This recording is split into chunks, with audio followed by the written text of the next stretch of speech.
Welcome back everyone to another episode of Score. I'm here with Fadil and Frederick Abiratna. We'll resume where we left off our discussions last week on the hobby of collecting and what it means for the community and how we could make the community grow. There are a lot of hidden collectors over here, and I guess because there is now in the world the stereotype about collecting toys is not as childish as it used to, because Yes. people used to collect when they were small have grown up now, so it's become the trend. But that's usually the thinking in the West. Like over here, you still have that mentality. Okay, these are toys and all, but no, it's not. You can do different things with them. You like my dad used to collect model cars. Like he's used to be a big model. Oh, really? collector. Yeah, used to have like all the old vintage stuff. I'm not too good with cars, so I'm also not too sure what. Like I just want to get the nice old looking hot rods, the classic cars. So like he has a whole shelf. Even now, it's still there, a shelf with just a bunch of cars. So the generation is still there. So maybe I got it from him because he doesn't collect anymore. Yeah. It's like ages ago. It's just there. So it's like it's for display purposes, and then photography is like, at least for me, the next level. It's something to do, a hobby I can improve on if I learn. So it's like you're making your own little movie scenes. Like you'll never be in Hollywood necessarily to do all that, but you're doing your own thing over here and posting it, and people. But at enjoy the same it. time, it's you're learning the art of, I mean, whatever this you want to call it, but at the same time you're able to give that knowledge later on down the line, right? Exactly. Because yeah, you're garnering exactly. experience here. Yeah. So that's why a lot of people I end up talking to, they like now. If you notice the photography community, also there's a few more people who post more regularly. So Yeah. they see us posting initially. Like they also like I'm not going to say I was the first to do that, because I've seen that people post it on the geek group. So when they see people posting, it becomes becomes normal. So they also start posting. So Yeah. it's just something. Like I'm not gonna lie, like I was very shy to post. So that's why my whole Instagram and all. I used to post, but like not everyone knows who I am on Instagram. Yeah, Pretty yeah. much, it's like always behind the scenes. But yeah, when you put it out there under your name on Facebook, then everyone gets. Do you want to do a shout out to your comfortable. Instagram now? Yeah, sure. So I have a toy photography page called SK Freshie. I assume it'll be a link for it. Yeah, we'll To work that find in. it Don't out, worry yeah. about that. But go on. You were saying?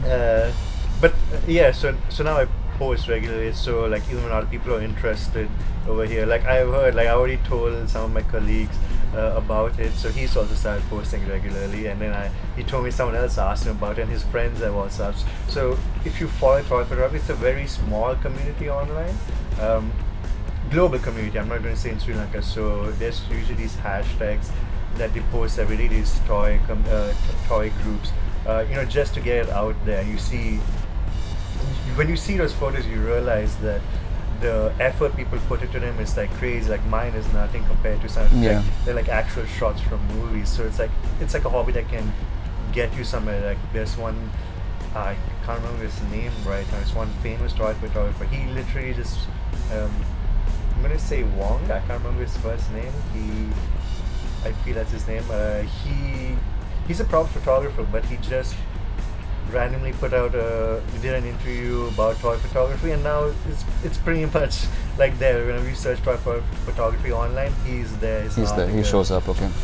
Yeah, so it's out there. It's like it's nothing to be shy about, nothing to hide from. Yeah. Yeah, I mean it's something you love, right? So Yeah. and you never know, like you might accidentally stumble on a really great shot, and that might catch on. Yeah. And that'll also give you ideas for your next Exactly. shot. That's the thing. Exactly. So And I think what's also important to remember is that, I mean, yes, maybe we are at that point in our lives where we can afford something more premium and we can take nice shots, but that doesn't mean you can't take nice shots with something that's a lot cheaper as well, because I'm again going back to those who are starting off. I mean, they might be reluctant to get into this hobby because it's expensive. yeah, Right? True. But people shouldn't be discouraged because almost everyone has a smartphone, a camera phone. Exactly. And the barrier to entry, even like for collecting Lego minifigs or a Hot Wheels figure, isn't that high. So Yeah. you potentially could go in and just go nuts. Yeah. You know. Yeah, exactly. Like, I know Funko can be a topic of, but it's a good start as well. Like, they're also decently affordable, to be honest. There's a solid movement in Sri over Lanka, I here. see, Exactly, for yeah, Funkos. because to be honest, like, yeah, I know they're not the most articulated figures, but they cover such a large range of pop culture. It's like, Yep. even like, honestly, I'm not the biggest Funko fan, but just for display, like on my PlayStation, for example, just to put a Tomb Raider, Crash Bandicoot, for example, it's nice to just keep it around, like, you know, just keep it on your shelf. As an homage to Exactly. those, yeah. It's like, you know, the retro, it's like not necessarily figures you get as easily, but it's a start. Like, he mentioned he takes a photograph of his Hot Wheels. It's just something you can get into. It's not a big barrier for people starting out to get into. And I feel like we are kind of the people who are, you know, just start getting into that whole phase Yes. of this thing. So it's like, you never know the next generation. Okay, I'm not that old. I was just like, people who are collecting now, you know, they'll be doing it in like no time and posting Yeah. their own things. Because I know people who go abroad, and because that's the thing where a lot of the people grow up, they go abroad and come back, and then they bring that hobby back over here and then start looking around here and start collecting. So, like, it is going in a certain trend. It's not, I don't feel it's dying down, or even though it may be slow, it's Yeah. a powerful upward progression. And I also see a movement, especially, you know, for example, with the car scene, right, with the model cars. People are getting into customizing, wheel swapping, things Yeah. like that. So Yeah. it's not just photography, but people are combining that with a form of expression, making their own, you know, custom-made designs, and then taking photographs of those. And it's really thriving. Like, every month on month, I see people coming up with their own custom designs, and then there are people who build their own dioramas, and those are gorgeous to look at. Amazing, I mean, yeah. these aren't just dioramas to like put cars in. You can actually put like minifigures in there too, and they blend right in, right? So Yeah. again, it's a form of expression, and that's what I see happening. And I think it's important that people take some times in their lives, in your lives, to express yourselves that way, right? Yeah. True. And I mean, one other thing I like is there are actually some brands, you know, who actually cater to that. You know, like they know people are going to like get one of their products, and they're probably gonna customize it. Yeah. So they actually give you the tools to, you know, like do that. So there are some model cars that you can actually there. do that. Yeah. So like you know, 64, like they actually, some models actually come with spare wheels. They actually give you all the tools to, you know, like start customizing, and you can always, you know, like buy more, and you can do more with that. It's very easy. Or, you know, like even Hot Wheels, there's plenty of people who customize Hot Wheels in Sri Lanka, and some are very, very, very talented. So yeah, it's like, you know, like real cars, you know, like if you're a real car nut, you like go and buy a car, you want to make it your own, you know, personal project, right? So you do something very unique with it, and it's the same way with, you know, like, you know, your toys and collectibles as well. I remember, you know, going back to the topic of Lego, it's not cheap. There was a person who badly wanted to create to buy the X-Wing. So what they did was, they went and purchased from this other site called Bricklink, I think, and they purchased each component and recreated the X-Wing, you know, brick for brick, for a fraction of what they would have paid had they bought the actual set. Okay. You know, so like if you have the drive, you can actually recreate something that's just as good. And hey, it's official. It's legit, right? It's legit. It's literally for like less than a third of the actual the eBay price. It's no longer available in shelves, I suppose, until I guess the next movie comes out, right? But the same goes for these. I mean, if you can't for cars, if you can't afford, this sounds funny when I say it, if you can't afford the car that you want, you can always buy something and kind of mold it into the shape of what it is that you want to recreate. But I'd also like to touch on, I mean, it's very easy to get caught up. I mean, in Sri Lanka, we can go to town just clicking away and purchasing anything that's trending. You know, we're not here to tell people to just, you know, throw your money away, right? That's also important. Yeah. How could one curb a habit, you know, of, how could you curb your enthusiasm rather, you know, without getting carried away? What could you do? And we've all been through this at some points in our lives, and we regretted just buying an entire line, right? And then we moan and groan about it the next day. And we don't want to look back with resentment at that particular figure and be like, you know, I went through hell and high water to get this figure, but I mean, everyone's tastes, you know, like they change, right? And you know, how they feel also changes with everything. So and just because it's trending doesn't mean you don't have to go and grab it.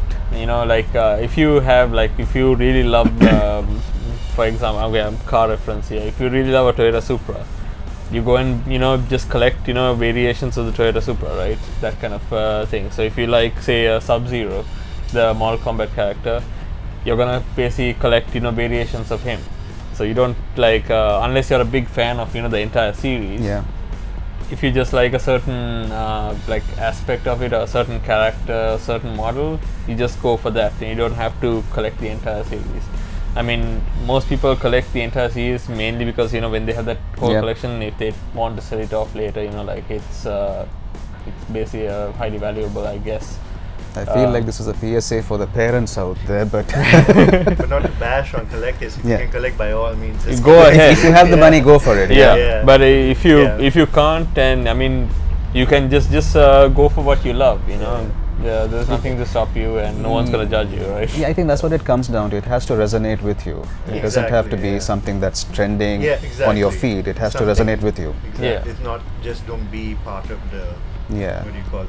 The fad that's going to just die out in a month. If you get something that actually resonates with you, then you'll never regret it, because no matter what you pay, you'll never regret it. You'll be like, I don't care, I'm buying it, I have it, I don't care. Yeah. And at the end of the day, I mean, you want a very unique collection, something that's personal to yourself. It is, isn't it? It's more like an extension of who you are, of your personality. What does this curated collection represent about you as a person? Yeah. So you don't have to like follow the trends just because someone else is collecting. You don't have to do it. You just go ahead and, you know, collect what you love the most, and that way, you know, when you look at it, you know, a few years from now, you'll have a very unique collection that is just, you know, it represents you. So and your love. So brilliant. Well, thank you for these pearls of wisdom, and we'd be sure to bring you back on again to continue this discussion. I'm sure there's a lot more we want to talk about. We have a lot to discuss. This conversation could go on forever, but thank you, Fred, thank you, Fadil. Thank you for having us. All right, on our YouTube channel down below in the comments, please provide us with your feedback. When I say feedback, it could be in terms of what topics you'd like us to pursue further. If there are any other collectors out there that you'd like us to bring on the show and talk to and ask questions, what questions you want us to ask from them, that would help. And anything else, give us the direction, you help us out. We'll continue with another episode. Stay tuned. And this is Ko signing off.